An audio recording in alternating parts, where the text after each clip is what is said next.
आज का हमारा टॉपिक है राज्य प्रशासन का महत्व।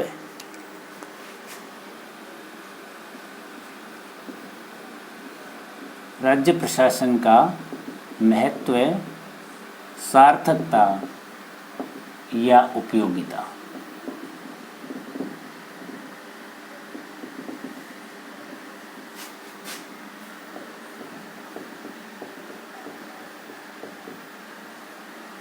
हम पीछे पढ़ चुके हैं कि संघात्मक शासन व्यवस्था में जो व्यवस्था होती है उसमें संघ सरकार और राज्य सरकार दोनों का ही अपना अलग अलग महत्व होता है। संघ सरकार और राज्य सरकार दोनों का महत्व होता है। और अगर शासन के 3 स्तर हैं, अगर संघ सरकार, राज्य सरकार और स्थानीय सरकार है, तो राज्य सरकार है वो मध्यस्थ इकाई है, या यूँ हम कहें कि संघात्मक शासन व्यवस्था की एक विशिष्ट क्षेत्रीय इकाई इसको माना जाता है। तो राज्य प्रशासन का क्या महत्व है ये हम देखेंगे।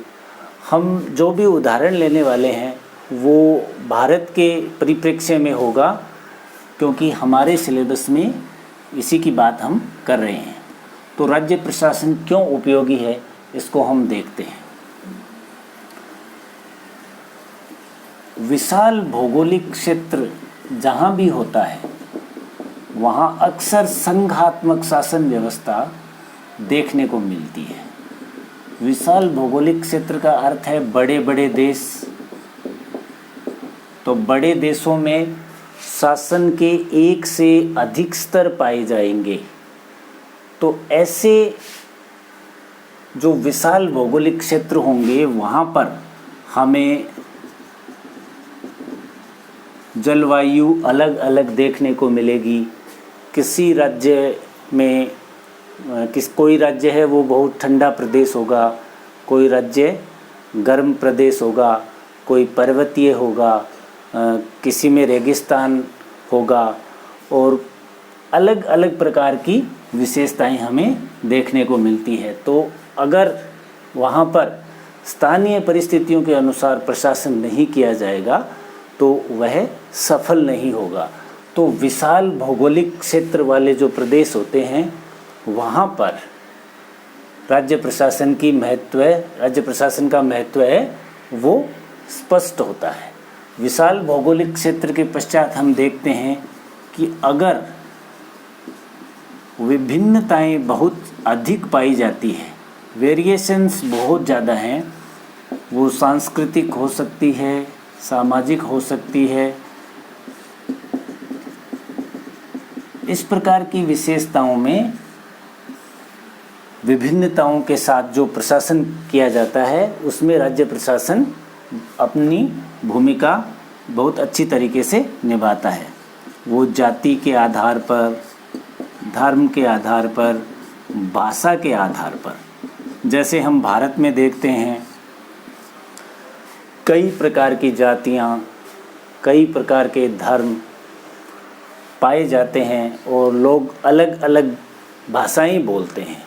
इन सब विभिन्नताओं में अगर हमें अच्छी तरीके से प्रशासन करना है तो वो हम राज्य प्रशासन के माध्यम से ही संभव होता है। अब हम अगले टॉपिक की ओर चलते हैं। अगर विशाल भौगोलिक क्षेत्र हो, विभिन्नताओं वाला देश हो, तो वहाँ पर राज्य प्रशासन की हमें आवश्यकता रहेगी। कल्याणकारी जो योजनाएं हैं, कल्याणकारी योजनाएं, इनको मूर्त रूप देने में राज्य प्रशासन का बड़ा योगदान है।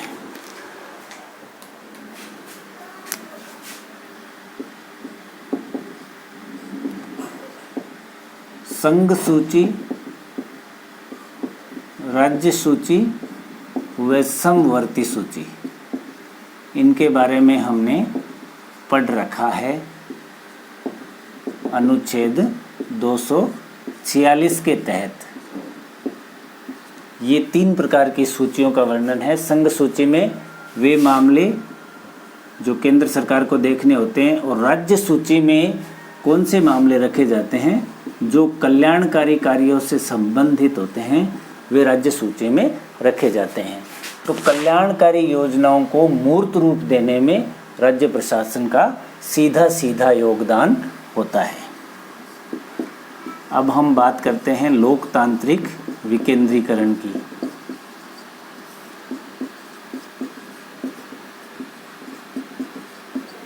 लोकतांत्रिक विकेंद्रीकरण, हमने संघ स्तर और राज्य स्तर पर, अर्थात केंद्र सरकार में और राज्य सरकारों में भी, दोनों में संसदीय लोकतंत्र को अपनाया है। संसदीय लोकतंत्र को अपनाया है।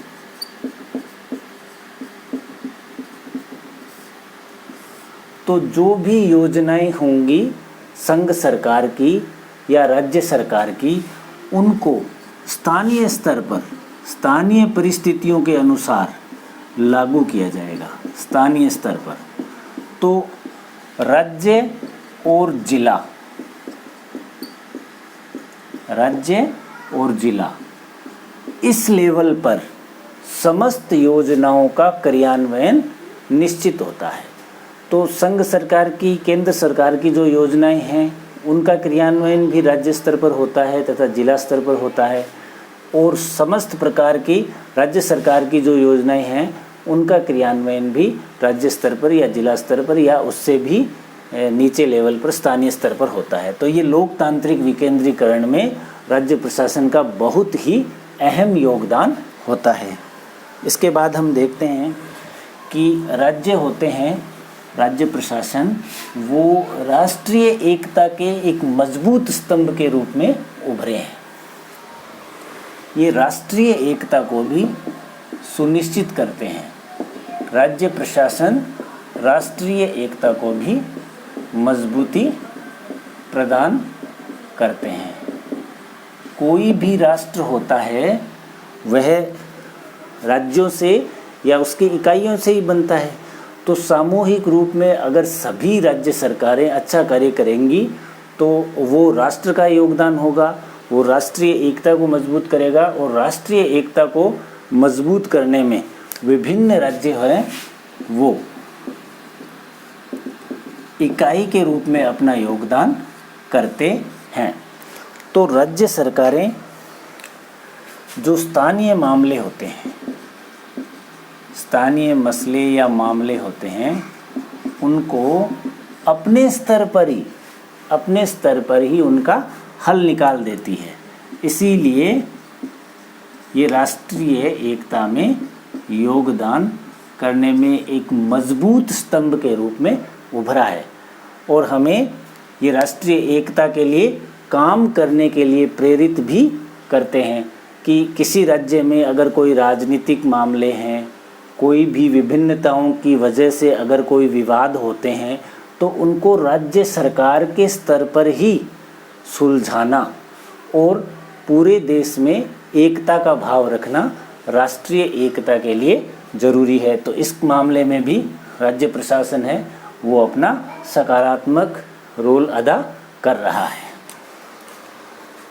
अब हम बात करते हैं विकास प्रशासन की। विकास प्रशासन, विकास के लिए जो योजनाएं बनाई जाती हैं, विकास प्रशासन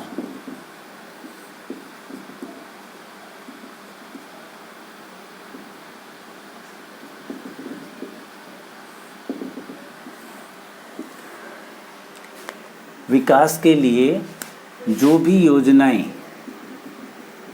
वो चाहे केंद्र सरकार की हों या राज्य सरकार की हों, दोनों में ही जो सामाजिक और आर्थिक विकास है, सामाजिक और आर्थिक विकास है, उसको सुनिश्चित करने के लिए उसका जो क्रियान्वयन होता है वो राज्य सरकार के स्तर पर होता है। और विभिन्न प्रकार के जो राष्ट्रीय कार्यक्रम हैं जैसे हम कुछ एक राष्ट्रीय कार्यक्रमों के नाम लिखते हैं, राष्ट्रीय महत्व के कार्यक्रम। राष्ट्रीय महत्व के जो कार्यक्रम हैं, जैसे स्वच्छता अभियान है, जनगणना है, निर्वाचन है, चुनाव, पल्स पोलियो है, पल्स पोलियो कार्यक्रम जो रहा है अपना, साक्षरता का कार्यक्रम है,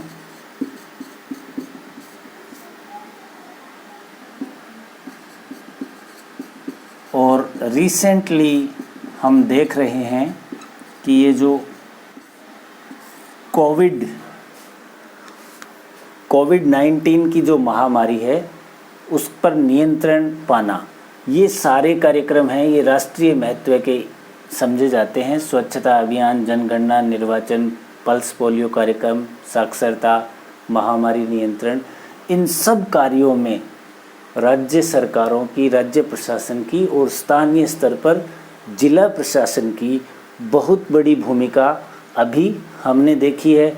और हमने ये भी देखा है कि राज्य सरकारों के और इवन जिला स्तर पर भी अच्छे अच्छे मॉडल उभर के आए हैं, और उन मॉडलों को पूरे देश में मान्यता मिली है कि किस स्तर पर, किस जिले में, किस राज्य में अच्छी अच्छी चीज़ें हुई हैं, और उन मॉडल्स के माध्यम से किसी महामारी पर नियंत्रण पाया जा रहा है, या किसी अकाल राहत कार्यक्रम में या बाढ़ नियंत्रण में, इन सब में जो कार्यक्रम है उन सब में राज्य प्रशासन की एक बहुत ही बड़ी भूमिका हमें देखने को मिलती है। तो ये विकास प्रशासन में राज्य प्रशासन का योगदान हुआ।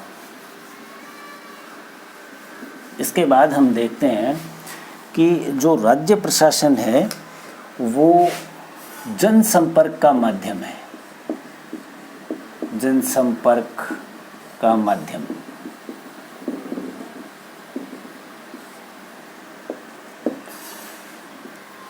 जनता होती है, उसका जो संपर्क होता है वो मुख्यतया दो प्रकार के लोगों से होता है। एक होते हैं लोक सेवक, प्रशासनिक अधिकारी एवं कर्मचारी, लोक सेवक, और दूसरे होते हैं राजनेता। जनता का संबंध लोक सेवकों से और राजनेताओं से। अब लोक सेवकों का संबंध होगा मुख्य सचिव महोदय कह सकते हैं, या हम यूं कह सकते हैं कि मुख्यमंत्री महोदय से। और राजनेताओं का संबंध भी किससे होता है? मुख्यमंत्री से। तो किसी राज्य का जो राजनीतिक प्रमुख है उससे जनता का लिंक हो रहा है, और इन्हीं मुख्यमंत्रियों के सम्मेलन में राष्ट्रीय स्तर पर जो सरकार कार्यरत होती है वहाँ तक संपर्क का साधन राज्य प्रशासन ही है। मुख्यमंत्रियों का सम्मेलन हो गया या मुख्य सचिवों का सम्मेलन हो गया, इन सब के माध्यम से अल्टीमेटली जनता की ही मांगें या जनता की ही इच्छाओं का रूप पहुंचता है। तो हम ये कह सकते हैं कि राज्य प्रशासन है वो जनसंपर्क का एक महत्वपूर्ण माध्यम भी है। इसके बाद हम देखते हैं कि राज्य प्रशासन है वो प्रशासनिक स्तर पर, प्रशासनिक या हम कह सकते हैं राजनीतिक, सांस्कृतिक, प्रशासनिक स्तर पर स्थिरता का प्रतीक है। स्थिरता का प्रतीक, स्टेबिलिटी। हमें राज्य प्रशासन है वो स्थिर दिखाई देता है, स्थिर।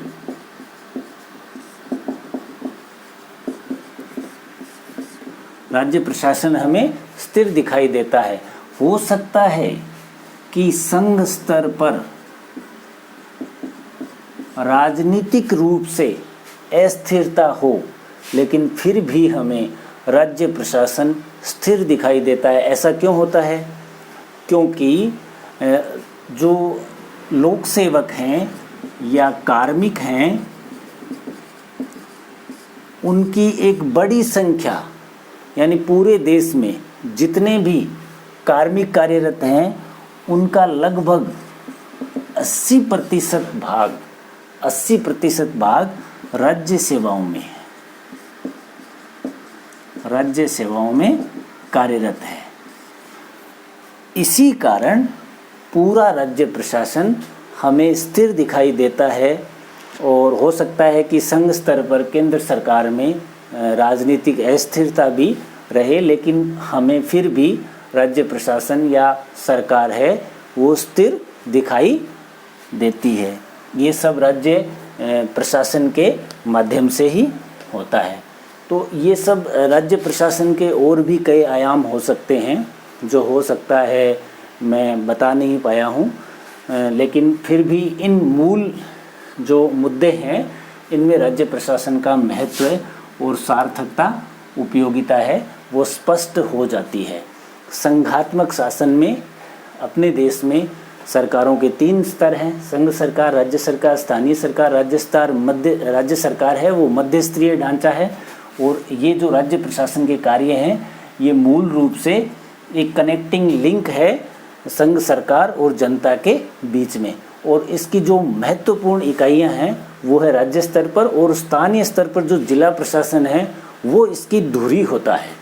तो राज्य प्रशासन का महत्व है वो हमने देख लिया है।